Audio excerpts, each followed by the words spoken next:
Building instructor presence.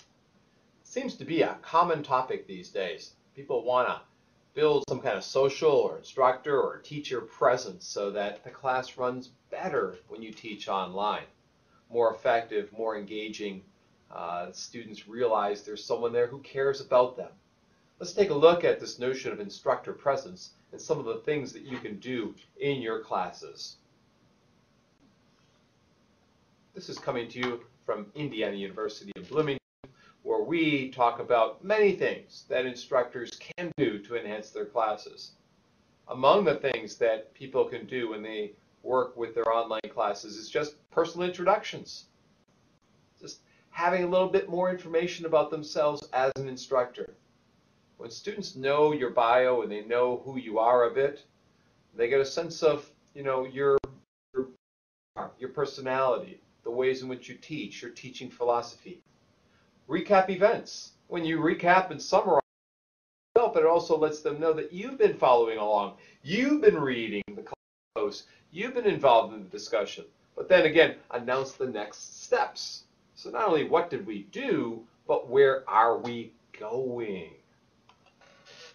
Email students at critical points. If there's a point in the semester when things are going haywire or where there's a lot due, email them and get them back on track, or just update them of what's going on.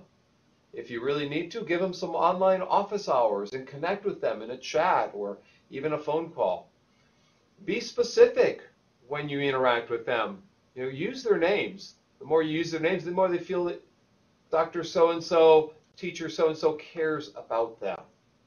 Hold some kind of synchronous event, a chat, or a webinar, or a Skype event where you talk to them. Hello, who are you? Here we go.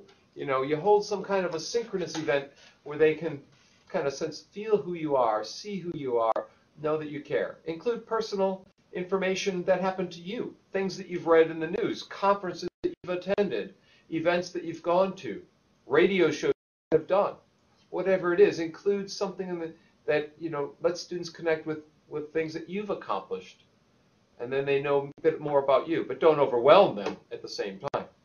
Contact info. Let them know ways in which they can get a hold of you via email or your office address or even your home address or your mobile phone or whatever, your blog, your Twitter account, whatever you've got. This notion of instructor presence is partly an affective, partly cognitive, get people to interact. It's partly technological in nature and partly organizational. It goes back to these hats that we wear as an online instructor. But there's dimensions or components to instructor presence. Sometimes you become present because you're helping with technology. Sometimes you're present because you're pushing discussion. And it involves many media. There's media that can foster this affective, cognitive, technological, organizational presence, whether you're using YakPack and adding in some kind of voice to the emails that you're sending out to your class, layering your voice within images or documents or videos online with tools like voice threads. I'm just showing you some tools that are out there. These are among many that you might select from. Creating an inquiry community is important. It seems to be one of the trends today in online environments. Randy Garrison, Terry Anderson, and Walter Archer worked on a model of communities of inquiry to get people kind of back to Dewey's age of 100 years ago, thinking about how do we update Dewey to today and get into inquiry with teachers providing some teaching cognitive presence and social presence that enhance the instructional experience. You're there who's someone who cares about them socially, but also is teaching something, also spurring new discussion. So the community of inquiry model has become important during the past few years to create an educational experience that's rich, robust, and rewarding. If you don't know about it, read about it. Read other articles. Join, in fact, communities of practice. Go to places like Ning, which has a group on instructor presence in education. If you're interested in instructor presence, join it. Be careful not to post too much personal information or even professional information. Don't overwhelm students, but provide some so they get a sense of who you are. Be careful not to intervene too much, but intervene somewhat. There's an art to any teaching, but especially to teaching online. If you want to be present, if you want students to feel you, if you want students to connect with you, You have to be in, but not too much that you're controlling everything. So give some personal hobbies, some interests and so forth, some background. Converse with your students. Use a conversational tone. Email them. Give them your phone contacts. Strategically post. Be the first one in. Be the last one in. Find ways in which your presence is enhanced in the discussion. Wrap around 3 or 4 different posts online and connect them in a common thread somehow, you see. Be clear when your students can expect to see you or hear from you or read what you've written. When is your presence going to be felt? What time of the week? When in the semester might you be in more often? I just told my students that there's a certain month or week in which I'm going to be gone for a conference, so don't expect me to be in as much as I have been, but I will try. They know this. Send them reminders and announcements. Those reminders and announcements are not only beneficial for getting them on track, it's also beneficial for your sense of presence within the class.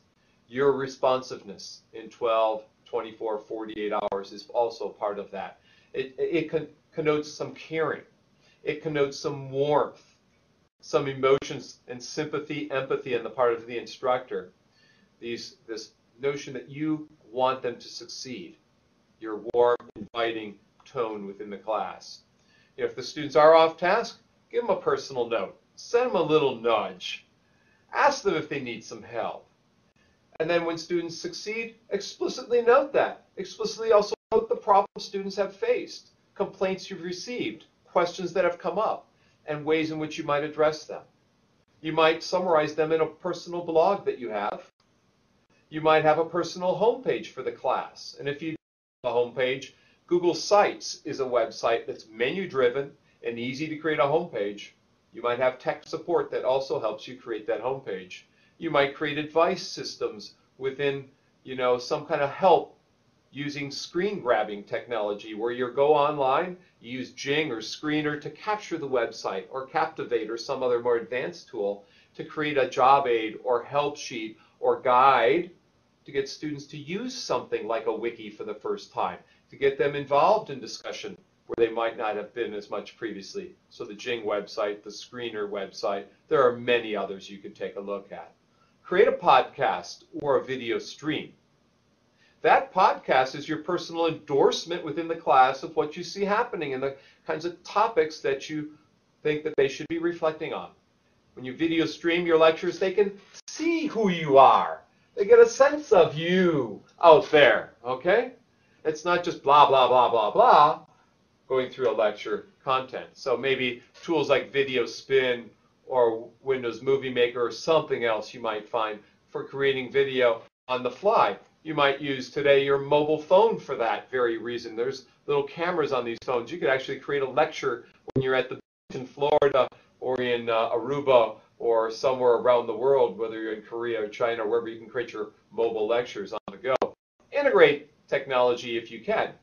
Web 2.0 lets students participate, instructors participate, and create links. Facebook, MySpace, LinkedIn, those are all tools that can connect and build social presence with your students. So now you have some insights about social presence. Now you have some awareness of what you might do within your classroom settings. It's time to act on that, create these ways in which your students get to know you better, maybe use some of these social networking technologies for that to happen, maybe have some way in which students can connect with you, some weekly things that you do that students connect back with you. There are various ways in which you can provide a sense of who you are, socially, what your hobbies are, cognitively, the type of thinking you want to have happen, and you connect these things together, even technologically. You can create some sense that you're there. You're always going to be watching out for them. Good luck in creating social presence in your class.